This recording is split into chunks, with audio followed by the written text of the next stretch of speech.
સહજ સંસ્થા વડોદરા અને સારથી સંસ્થા મહીસાગર દાહોદ કે એસએસએસ સંસ્થા આણંદના સંયુક્ત ઉપક્રમે 8 માર્ચ 2026ના રોજ આણંદ જિલ્લામાં કાસુર સત કેવલ સ્કૂલમાં યુવા રંગોત્સવ યોજાયો, જેમાં 360 યુવાઓએ ભાગ લીધો હતો।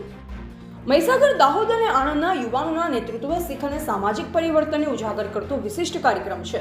આ કાર્યક્રમમાં ગુજરાતના વિવિધ વિસ્તારોમાં 10,000થી વધુ કિશોર કિશોરીઓ સાથે થયેલી 3 વર્ષની યાત્રામાંથી ઉદ્ભવેલો એક યુવા નેતૃત્વવાળો ઉત્સવ ઉજવાયો।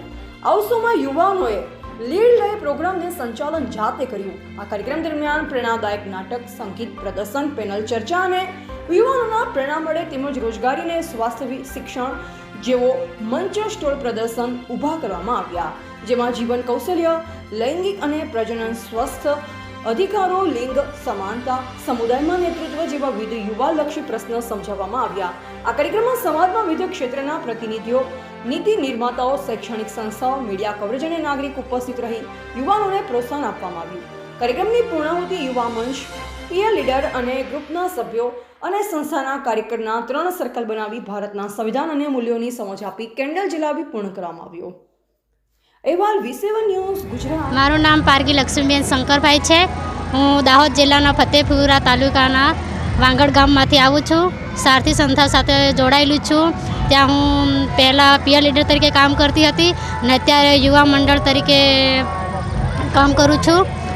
અને આજે અમારો કાર્યક્રમ હતો 8 માર્ચનો હેપી વુમન ડેઝ। તો અમે અહીંયા પ્રોગ્રામની ઉજવણી કરવા માટે આવ્યા હતા। અહીંયા ઘણી બધી સંસ્થાઓ આવેલી હતી, જેવી કે સારથી આણંદમાંથી આવેલી એક સંસ્થા છે, પછી KSK ત્યાંની બધી સંસ્થાઓ મળીને અમે એક સારો એવો પ્રોગ્રામ ઉજવ્યો છે, જેમાં અમને અંધશ્રદ્ધા, પછી છોકરાના હક વિશે, છોકરીઓને ભેદભાવની રીતો બધી જાણવા મળી છે અને સાથે સાથે ખૂબ જ અમે આનંદ બી મેળવ્યો છે। જય હિન્દ, જય ભારત। તમે છેલ્લા કેટલાય સમયથી આ સંસ્થા સાથે જોડાયેલા છો? 6-7 વર્ષ થઈ ગયા છે મારે। પછી તમને જોડાયા પછી કેવું લાગ્યું? તમને આજની જે યુવા પેઢી છે, આજના જે બાળકો છે, છોકરાઓ છે, બહેનો છે, તેમને તમે શું કહેવા માંગો છો? કેવું લાગશે આ સંસ્થાની અંદર જોડાયા પછી? ખરેખર કહું તો આ સંસ્થામાં જોડાવા જેવું લાયક જ છે। હું જ્યારથી આ સંસ્થામાંથી જોડાઈ છું ને ત્યારથી મને ઘણા બધા ફાયદાઓ મળે છે। દાખલા તરીકે હું આગળ બહુ જ બીમાર હતી અને મારા મમ્મી પપ્પાએ મને 10માંથી ભણવાનું બી છોડાવી દીધું હતું, અને ત્યારે જ મારી મુલાકાત આ સાથી સંસ્થાવાળા સાથે થઈ અને એમને મને પ્રોત્સાહન આપ્યું, ઉત્સાહી કે તારે આગળ ભણવું જરૂરી છે। એમના સહકારથી હું આજે મારું 10, 11 ને 12 3 વર્ષ ક્લિયર કરી અને મેં આજે GNMના 3 વર્ષ બી ક્લિયર કરી દીધા છે। GNM 3 વર્ષ ક્લિયર કરી હું આજે હોસ્પિટલમાં જોબ કરું છું અને અત્યારે મારે 8,500 સેલેરી છે સ્ટાર્ટિંગની। એટલે ખરેખર તો સારથી સંસ્થામાં જોડવું ખૂબ જ મહત્ત્વનું કામ છે।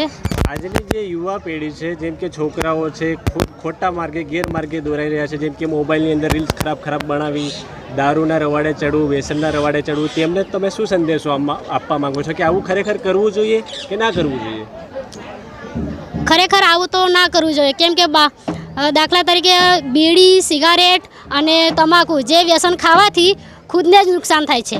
અને મોટા ભાગે હું મેડિકલ સ્ટુડન્ટ છું, એટલે મને એટલો ખ્યાલ છે કે જો આ બધી વસ્તુનો ઉપયોગ કરવાથી સીધો જે આપણું લંગ્સ હોય ને, લંગ્સ ઉપર અસર થાય છે અને જેના કારણે માણસને કેન્સર થાય છે અને કેન્સર દ્વારા માણસ બી નથી શકતો, છેલ્લે ડેડ થઈ શકે છે। એટલે ખરેખર આ વ્યસનોથી દૂર રહેવું જોઈએ।